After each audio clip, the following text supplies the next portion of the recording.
Meu nome é Gabriel, tenho 26 anos, moro em Curitiba e trabalho como técnico de informática numa empresa de tecnologia ali no bairro Batel. Nada muito glamouroso, passo mais tempo com parafusos do que com gente. Mas naquela sexta-feira fria de junho, as coisas tomaram um rumo bem diferente. Era cedo, pouco antes das 8, quando entrei na sala de reuniões com o resto da equipe. Aquele frio típico de Curitiba já fazia os vidros embaçarem, e todo mundo estava com aquele ar sonolento de fim de semana chegando. A reunião começou no horário, conduzida como sempre por Helena, nossa gerente. Ela tinha 42 anos e uma postura que fazia até os mais falantes ficarem quietos. Blazer escuro, cabelo preso, olhar que atravessava a alma.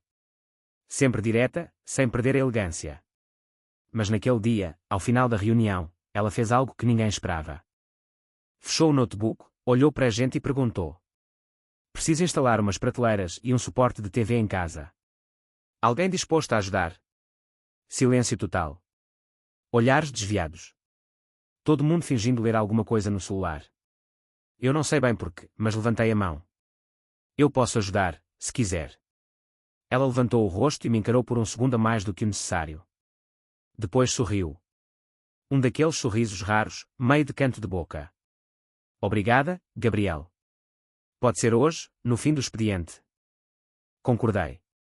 E às 18 em ponto, lá estava eu, dirigindo meu Palio 2008 até o bairro Hugo Lange. Helena morava num daqueles sobrados charmosos, fachada discreta, jardim bem cuidado. A casa tinha aquele silêncio que só quem mora sozinho conhece. Ela abriu o portão usando moletom cinza e o cabelo solto. Nada da figura imponente do escritório. Ali, parecia outra mulher. E eu senti uma certa estranheza boa, como se tivesse sido convidado a ver uma parte dela que ninguém mais conhecia. "Entra", disse, simples assim. A casa era organizada, mas viva.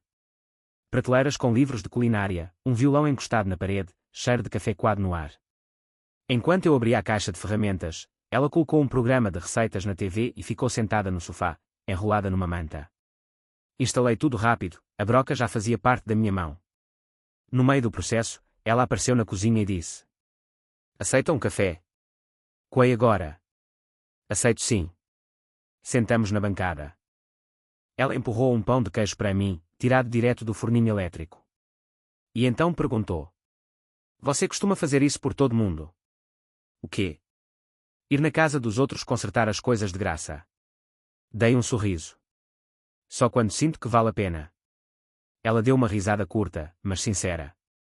O clima estava leve, estranho e bom. Terminei o serviço, guardei as ferramentas e me despedi.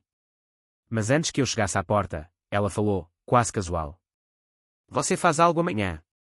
Virei o rosto, surpreso. Ela não parecia do tipo que fazia convites de última hora. "Nada programado, porquê?" "Odeio almoçar sozinha." Fiquei parado por um segundo, tentando entender o que exatamente aquilo queria dizer. Mas no fim, só respondi: "Então, amanhã eu trago o refrigerante." Ela sorriu. Um sorriso mais aberto dessa vez. E eu saí com a sensação de que, por algum motivo, aquela mulher que nunca pedia ajuda a ninguém, queria que eu voltasse. O sábado amanheceu com o céu completamente coberto, aquele cinza típico de Curitiba que parece durar dias. O clima dizia para ficar em casa, mas eu já estava com o pacote de pão francês debaixo do braço e uma garrafa de refrigerante na outra mão, parada em frente ao portão da Helena. Ela abriu antes mesmo que eu tocasse a campainha. "Chegou na hora certa", disse, segurando um avental florido por cima de uma blusa de lã.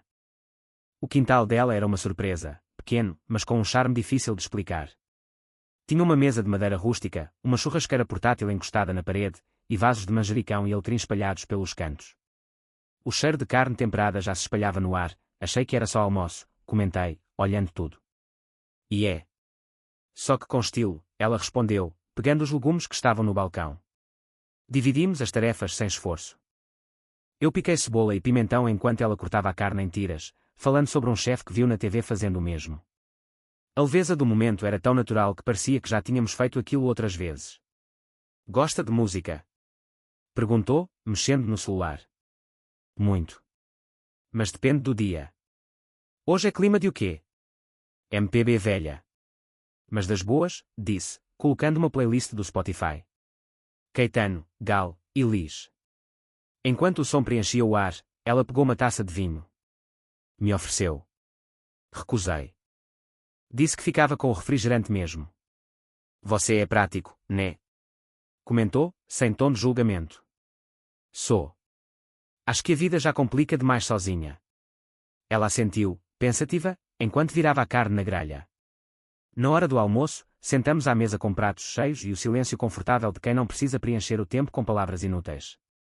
O som da música de fundo e o cheiro da comida quente bastavam. Depois de alguns minutos, Helena falou sem olhar diretamente para mim. Eu fui casada por 12 anos. Assenti, esperando ela continuar. A gente se separou há 3. Sem brigas, sem traições. Só silêncio demais. Um dia acordei e percebi que minha casa parecia um consultório, limpa, fria e sem risada. Ela girava a taça devagar, como se o movimento a ajudasse a pensar. E agora? Agora eu tento descobrir o que gosto mesmo. E não o que aprendi a gostar. Fiquei em silêncio por um instante. Depois contei do meu pai, mecânico no bairro São Brás. De como aprendi a consertar coisas desde cedo. Que sempre achei mais fácil lidar com parafusos do que com gente. Ela riu, e pela primeira vez naquele dia, olhou para mim de verdade. Acho que por isso confiei em você para vir aqui. Você tem jeito de quem arruma mais do que quebra. Quando terminamos de comer, o tempo lá fora tinha virado uma névoa fina. Voltamos para a varanda com uma manta dividida entre nós. Ela acendeu uma vela pequena sobre a mesinha, como se fosse um ritual. Ficamos ali, em silêncio, olhando o céu opaco, com os pés quase se tocando. Você já pensou em sair dessa cidade? Ela perguntou, com a voz baixa.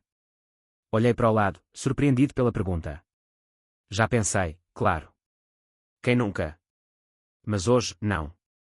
Ela sorriu, quase aliviada. A cabeça encostou de leve na lateral da minha. Não era um gesto romântico, nem ousado. Era só humano. Quente. E foi ali, no frio daquela tarde, que percebi, nem todo silêncio é vazio. Alguns só estão esperando alguém sentar do lado. No domingo de manhã, o céu continuava encoberto, mas sem chuva. Eu estava no sofá, enrolado num cobertor, com o celular na mão, sem nada urgente para fazer. Foi quando chegou um áudio dela. Passa aqui se quiser café e conversa. Não é convite romântico, só humano. Fiquei olhando a tela por uns segundos, como se a resposta certa fosse mais importante do que realmente era. Mas no fim, não pensei muito. Peguei a jaqueta, parei no mercado municipal, comprei 2 cafés coados e saí em direção ao Hugo Lange. Ela abriu a porta usando uma camiseta larga do Atlético Paranaense e o cabelo ainda úmido, como quem tinha acabado de sair do banho sem pressa. Me deu um sorriso simples ao ver os copos. Sabia que você ia trazer café bom. Entramos. A casa tinha aquele cheiro de manhã de domingo, mistura de shampoo, café e pão esquentando na sanduicheira. O sofá estava com uma manta esticada, e a TV ligada em um daqueles filmes antigos da sessão da tarde, com legenda em branco e imagem meio lavada. Pode sentar, ela disse, pegando um pão e dividindo ao meio. Sentamos lado a lado, sem pressa. A TV virou só um pano de fundo. A xícara dela ficou esquecida no braço do sofá. A minha esquentava minhas mãos mais do que me despertava. No meio do filme, ela encostou a cabeça no meu ombro. Sem pedir licença. Sem cerimônia. Eu fiquei tenso por um instante, mas não me afastei. Aquilo não parecia um avanço. Era só um gesto de quem precisava de um lugar para descansar, e encontrou. O silêncio se esticou. Às vezes ela ria com alguma cena boba, outras só ficava olhando para a frente, sem expressão. E eu ali, tentando não pensar demais. Não era sobre o filme. Nem sobre nós. Era só o momento. Um desses que a gente sente que precisa respeitar, mesmo sem entender direito. Quando os créditos começaram a subir, ela desligou a TV e ficou em silêncio por alguns segundos. Então disse: A casa fica diferente quando você está aqui. Levantei os olhos para ela. Não disse nada. Também não precisava. Ela levantou, me acompanhou até o portão, sem pressa. O céu estava igual ao do dia anterior, mas o ar parecia mais leve. Foi bom. Mesmo, disse, me abraçando rápido, mas apertado. Não foi um abraço casual. Teve peso. Teve intenção. Foi sim, respondi, sem graça, tentando parecer mais tranquilo do que estava. Caminhei até o carro com aquele sorriso idiota que a gente tenta esconder mesmo estando sozinho. Sabia que algo tinha mudado, embora ninguém tivesse dito nada. No dia seguinte, era segunda-feira. Acordei cedo, como sempre. O grupo do trabalho já estava mandando piadas no WhatsApp. Mas entre uma notificação e outra, apareceu a mensagem dela. Tem sopa aqui. Se trouxer pão, pode ficar. Li uma vez. Depois outra. E antes mesmo de responder, já estava calçando os tênis. Porque às vezes, o convite mais simples é o mais difícil de recusar. Naquela segunda, ao invés de voltar para casa depois do expediente, parei na padaria da esquina e comprei uma baguete quentinha. Nem pensei duas vezes. Já era rotina, mesmo que ninguém tivesse combinado. Cheguei ao portão da Helena por volta das 7 da noite. Ela já esperava na porta, como se soubesse. Trouxe o pão. Quentinho. E ainda ganhei manteiga de brinde. Ela sorriu com aquele canto de boca que eu já começava a reconhecer como o sorriso dela quando está tentando disfarçar a alegria. A casa estava aquecida, o cheiro da sopa de legumes se espalhava pela cozinha, e a mesa já estava posta com 2 pratos fundos, guardanapos de pano e um vinho aberto, respirando. Tudo simples, mas com cuidado. Helena tinha aquele jeito de tornar o comum especial. Você sempre janta assim, bonitinho. Só quando espero alguém. Ficamos em silêncio por alguns segundos, mas era aquele tipo de silêncio que não incomoda. Só completa o ambiente. Depois do jantar, lavamos a louça juntos. Eu ensaboei, ela enxaguou. E foi nesse gesto bobo, rotineiro, que senti a diferença. Ela estava deixando espaço para mim ali. E eu queria ocupar. Nos dias seguintes, aquilo se repetiu, jantares simples, filmes antigos, conversas no sofá. Helena passou a deixar uma xícara extra na pia. Às vezes, um guardanapo dobrado em cima da mesa com o meu nome rabiscado. Pequenas pistas de que eu já fazia parte da rotina dela. Na sexta, ela me mandou uma mensagem de manhã: quer sair do sofá hoje? Vai ter jazz ao vivo no canal da música. À noite, fui buscá-la. Ela usava um casaco vinho e uma boina discreta, o cabelo solto por baixo. Quando me viu, segurou meu braço de forma natural, como se aquele gesto já fosse nosso. No show, Helena parecia outra pessoa, sorridente, com os olhos brilhando. Ela se balançava levemente no ritmo das músicas, sussurrava comentários sobre os músicos e fazia piadas baixinho. Eu me pegava observando mais ela do que o palco. Na volta, caminhamos até o carro rindo de uma confusão no estacionamento. Começou a chover do nada, aquele toró curitibano que não avisa. Corremos até o carro dividindo um guarda-chuva minúsculo, que não protegia nada. Ríamos, molhados, como adolescentes. Já dentro do carro, ela hesitou antes de ligar a chave. Me olhou com um ar mais sério. Acho que você faz bem para a minha casa. Fiquei quieto por um segundo. Depois respondi. E a sua casa faz bem para mim. Naquele silêncio que se seguiu, a chuva batendo no vidro parecia música de fundo. Ela colocou a mão sobre a minha, sem dizer nada. No sábado, fomos juntos ao mercado do bairro. As pessoas olhavam com curiosidade. Ela sabia, eu também. Mas não soltamos as mãos. Quando uma senhora passou por nós e franziu a testa, Helena deu uma risada baixa. Vai enfrentar o mundo comigo. Se for com pão de queijo e você, sim. Ela riu alto, daquela forma despreocupada que eu ainda não tinha visto. No fim da noite, já em casa, estávamos no sofá, com os pés descalços entrelaçados na manta, quando ela soltou. Isso está virando um hábito bonito, né? Dos bons, respondi. E naquele instante, percebi, às vezes, o que começa com sopa numa segunda pode virar o que você mais espera pela semana inteira. Era uma segunda gelada. Acordei com o celular vibrando antes do despertador. Ainda meio tonto de sono, estiquei o braço e olhei a tela, 6h02. Uma única mensagem da Helena. Preciso de alguém agora. O coração acelerou antes mesmo de eu entender. Não era o tipo de mensagem que ela mandaria à toa. Estou indo, respondi sem perguntar mais nada. Vesti a calça de jeans que estava na poltrona, a primeira blusa de moletom que encontrei, e desci as escadas ainda com os olhos meio fechados. Peguei o carro e atravessei a cidade com o rádio desligado. O silêncio ajudava a pensar, ou tentava. Cheguei em menos de 20 minutos. Ela já estava na porta, com o cabelo bagunçado, usando um pijama de algodão claro e um casaco por cima. Os olhos vermelhos de choro e a expressão completamente diferente da mulher firme que eu conhecia. É meu pai. Teve um AVC esta madrugada. Minha irmã me ligou, já levaram ele para o hospital. A voz dela saiu trêmula, baixa, quase um sussurro. Não falei nada. Apenas a abracei ali mesmo, na entrada. Helena estava fria, o corpo tenso. Mas não resistiu ao abraço. Encostou a cabeça no meu peito e respirou fundo, como se estivesse tentando segurar tudo dentro. Me leva até lá. Eu não consigo dirigir agora. Claro. Vamos. O hospital era no bairro Alto da 15. No caminho, ela foi falando aos poucos, espaçado, como quem precisava organizar os sentimentos enquanto falava. O pai já era idoso, tinha histórico de pressão alta, mas ainda era ativo, teimoso, e ela falava dele sempre como se fosse uma rocha. E agora, essa rocha tinha rachado.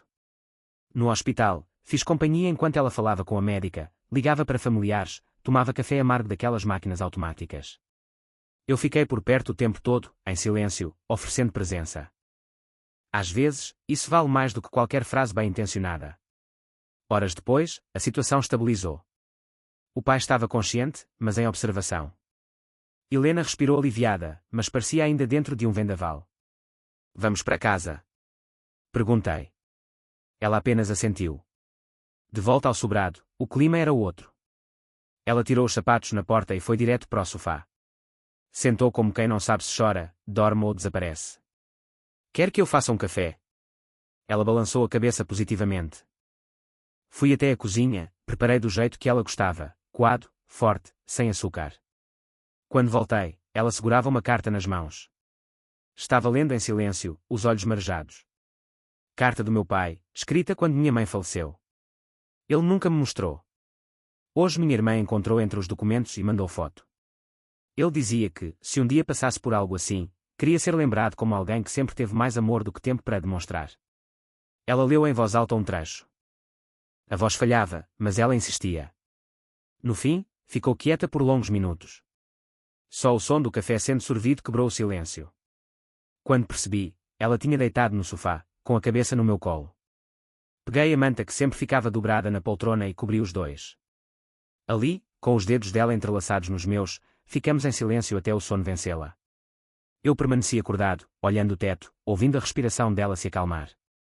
Na manhã seguinte, ainda com os primeiros raios de sol entrando pela janela, Helena acordou e me olhou como quem estava em outro tempo. Ontem eu só queria alguém que ficasse. E você ficou. Ficar é o que eu sei fazer melhor, respondi, sem pensar muito. Ela sorriu com os olhos ainda inchados e apoiou a cabeça no meu ombro. E naquele gesto simples, havia tudo que precisava ser dito. Naquela semana, a rotina mudou sem que precisássemos dizer nada. Eu comecei a passar mais tempo na casa da Helena do que na minha. Depois do trabalho, ia direto para lá. Às vezes levava comida, outras ela já deixava algo pronto. Tudo natural. Como se sempre tivesse sido assim. Na sexta-feira, ela me esperava sentada na varanda, enrolada num cobertor, com 2 taças de vinho e um potinho de castanhas. O céu estava limpo, raro em Curitiba naquele mês. Me sentei ao lado dela, e por alguns minutos ficamos só olhando o céu escurecer devagar, como se o tempo andasse diferente ali. Você acha estranho? Ela perguntou, de repente. Eu estar me pegando. Demorei um segundo para responder. Ela não me olhava, continuava com os olhos no céu. Acho bonito. E corajoso, falei, com calma. Ela virou o rosto para mim. Os olhos firmes, mas vulneráveis. É que às vezes eu me pego pensando, o que você está fazendo aqui, com uma mulher que é 15 anos mais velha, que já passou por coisa demais, que tem mais passado que futuro. Eu estou aqui porque você é a única mulher que me trata como homem. Não como menino. Ela respirou fundo, como se aquelas palavras entrassem devagar. Depois deu um sorriso pequeno e sincero. Você fala pouco, mas quando fala. É só porque eu penso muito antes, brinquei, e ela riu pela primeira vez naquela noite. No sábado, passamos o dia inteiro juntos. Fizemos compras no mercado do bairro, discutimos sobre qual marca de feijão era melhor, brigamos de leve por causa de uma lista de filmes. Tudo muito comum. E ao mesmo tempo, especial. À tarde, fizemos panquecas na cozinha ouvindo um disco do Chico Buarque que ela guardava desde a adolescência. Helena me desafiou no jogo de baralho que adorava, e depois ficamos jogando conversa fora no sofá, com os pés descalços em cima da mesinha.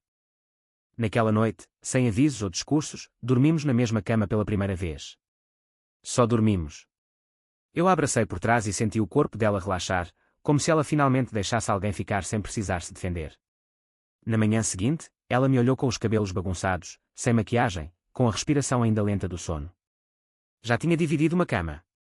Mas nunca a paz, disse.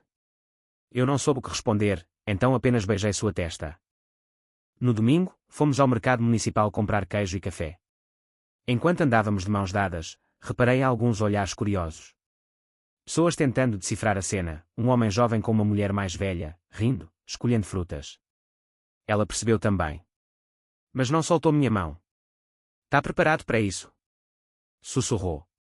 Se for com você, sim, respondi, apertando de leve sua mão. No caixa, o atendente perguntou se queríamos sacola. Helena respondeu. Ele carrega tudo. Até o que não pesa. Voltamos para casa rindo daquilo, e mais tarde, enquanto ela cortava legumes na cozinha, me disse.